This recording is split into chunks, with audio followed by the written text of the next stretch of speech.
Assalamualaikum warahmatullahi wabarakatuh. Perkenalkan, nama saya Nabila Dinia dengan NIM 1222048. Di sini saya akan menjelaskan artikel tentang korupsi.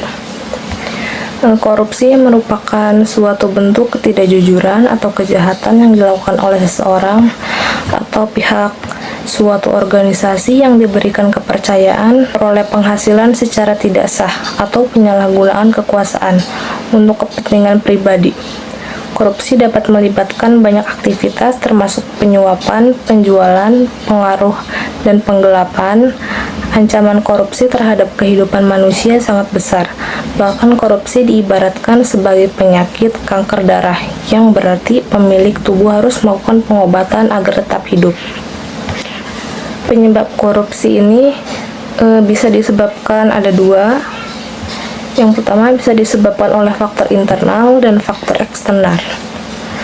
Faktor korupsi secara internal ini berasal dari diri sendiri dan keluarga, antara lain sifat tamak, gaya hidup, moral kurang, dan dorongan keluarga.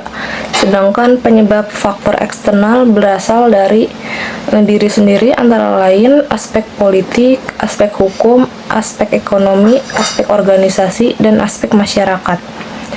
Kasus korupsi di Indonesia seperti Surya Damadi diduga melakukan korupsi dalam penyerobotan lahan seluas 37.095 hektar di Riau melalui PT Duta Palma Group. Aksi tersebut diduga Raja Tamsir Rahman yang menerbitkan izin lokasi dan izin usaha perkebunan di kawasan Indragiri Hulu pada lahan yang dimaksud kepada 5 perusahaan di bawah PT Duta Palma Group. Kelimanya adalah PT Banyu Bening Utama, PT Seberida Subur, dan PT Panca Argo Lestari, PT Kencana Amal Tani, dan PT Palma 1. Surya Darmadi juga menjadi tersangka dalam kasus dugaan tindakan pidana pencucian uang. Dalam perkara tersebut, dalam perkara dugaan korupsi, Raja dan Surya dikenakan pasal 2 ayat 1, pasal 3 JO, pasal 18 Undang-Undang Nomor 31 Tahun 1999 tentang pemberantasan tindak pidana korupsi, bagaimana diubah dengan Undang-Undang Nomor 20 Tahun 2001 tentang perubahan atas Undang-Undang Nomor 31 Tahun 1999 tentang pemberantasan tindak pidana korupsi JO, pasal 55 ayat 1 ke 1 KUHP.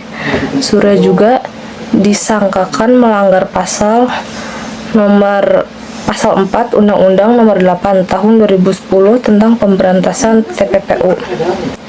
Problem solvingnya yaitu di sini juga ada dua. Yang pertama, upaya pencegahan.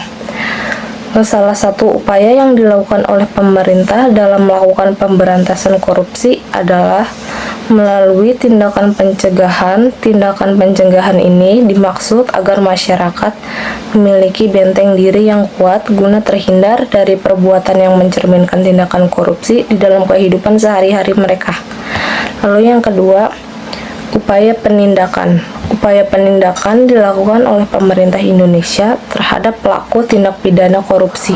Dalam pelaksanaan upaya penindakan korupsi, pemerintah dibantu oleh sebuah lembaga independen pemberantasan korupsi, yaitu KPK atau Komisi Pemberantasan Korupsi.